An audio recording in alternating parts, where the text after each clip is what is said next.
Hello students, कैसे हो आप सब। आज अपना टॉपिक है ओम्स लॉ। ओम्स लॉ के बारे में आप पहले भी पढ़ चुके हो 10th क्लास में, क्या होता है ओम्स लॉ। आज उसके ऊपर फिर अपने डिस्कस करेंगे ओम्स लॉ के ऊपर। According to this law the current flowing through a conductor is directly proportional to potential difference.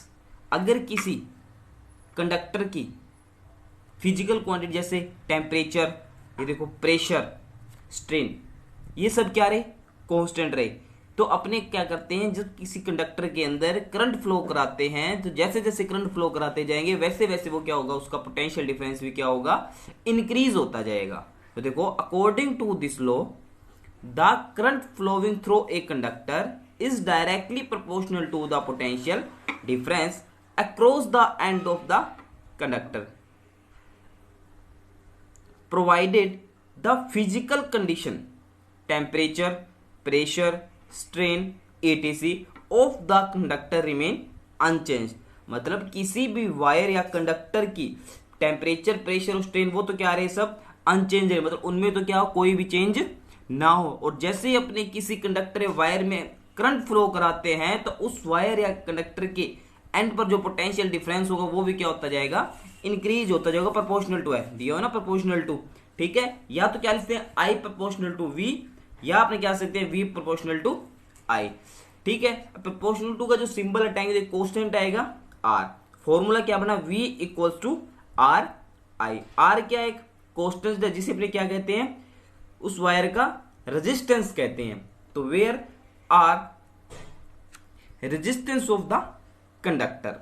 अब बात करते हैं अपने आई और वी या आई के बीच अगर अपने कोई कर्व बनाए तो देखो स्लोप ऑफ वी और आई कर्व, तो अपने को पता है दोनों एक दूसरे की क्या है, प्रोपोर्शनल टू आई और वी। तो अपने को एक स्ट्रेट लाइन पर जैसे जैसे करंट को इंक्रीज करेंगे वैसे वैसे पोटेंशियल भी क्या होता जाएगा, इंक्रीज होता जाएगा, ठीक है। ये देखो मैंने स्ट्रेट लाइन दिखा दी कर्व इनका। अब देखो the gradient of the straight line, जो ये स्लोप है अपने पास, the gradient of the straight line equal to the resistance of the conductor.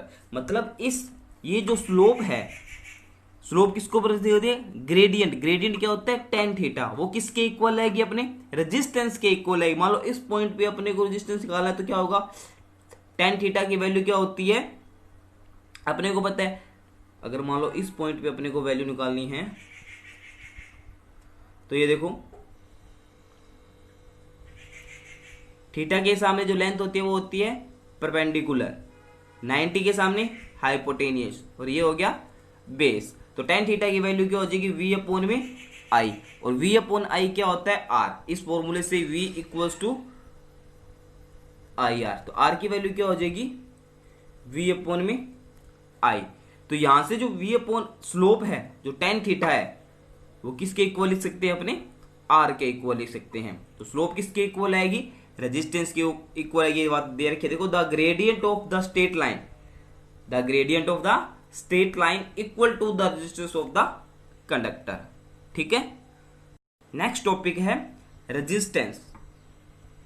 Resistance क्या होता है, अगर किसी वायर में कोई करंट फ्लो हो रहा है तो उस करंट को क्या करता है, वो रोकता है, तो उसको ही अपने क्या कहते हैं, रेजिस्टेंस। देखो resistance is the hindrance to the flow of the charge is called resistance. Hindrance का मतलब होता है रुकावट, मतलब उस चार्ज को क्या करता है। अब देखो अपने को पता है जो अपने को करंट मिलता है वो किससे मिलता है, फ्री इलेक्ट्रॉन मतलब फ्री चार्ज के कारण मिलता है, ठीक है। और इन फ्री चार्ज को क्या करेगा, वो रोकेगा, कौन, रेजिस्टेंस। हिंड्रेंस का मतलब होता है रुकावट। तो resistance is the hindrance to the flow of charge is called resistance. या अपने रेजिस्टेंस का अपने ये भी फॉर्मूला लिख सकते हैं, आर इक्वल टू क्या होता है, वी अपॉन में आई।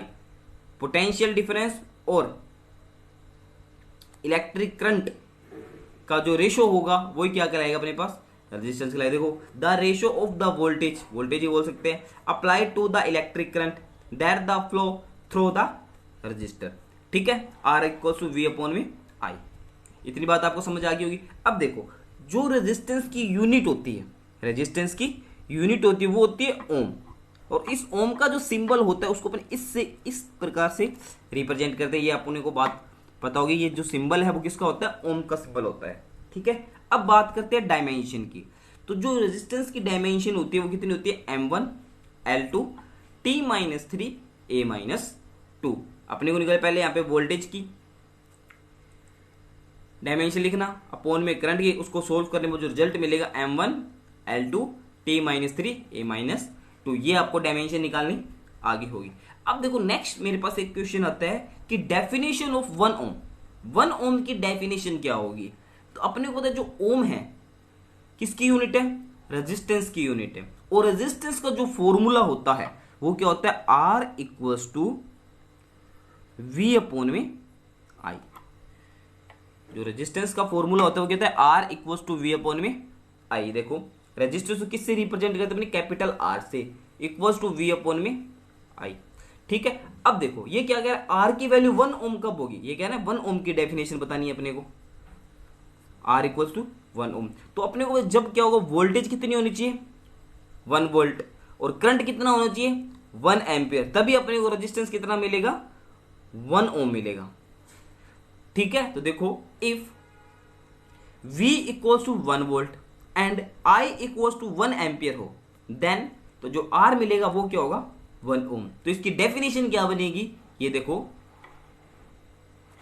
कि resistance of a conductor, resistance of A conductor is said to be 1 ohm, said to be 1 ohm if current of 1 ampere flow, मतलब उस कंडक्टर के अंदर करंट कितना फ्लो होना चाहिए 1 ampere, it when potential difference of 1 volt, और potential difference कितना होना चाहिए 1 वोल्ट। तो अपने को जो रेजिस्टेंस मिलेगा वो कितना मिलेगा 1 ओम मिलेगा। तो ये डेफिनेशन थी अपने पास 1 ओम की। तो जो अपने आज के टॉपिक रहे, एक तो अपने बड़ा ओम स्लो के बारे में, और उसका कर्व बनाया था, और स्लोप मैंने बताई थी, जो स्लोप होती है वो क्या होती है tan थीटा, और वो किसके इक्वल आती है अपने को पता है, उसके रेजिस्टेंस के इक्वल आती है। जो स्लोप होती है tan थीटा, दोबारा बताया मैंने यहाँ पे R के इक्वल आएगी। ठीक है, सेकंड पढ़ा था अपनों ने रेजिस्टेंस क्या होता है, और उसके बाद अपनों ने एक डेफिनेशन की है 1 ओम की। Thank you.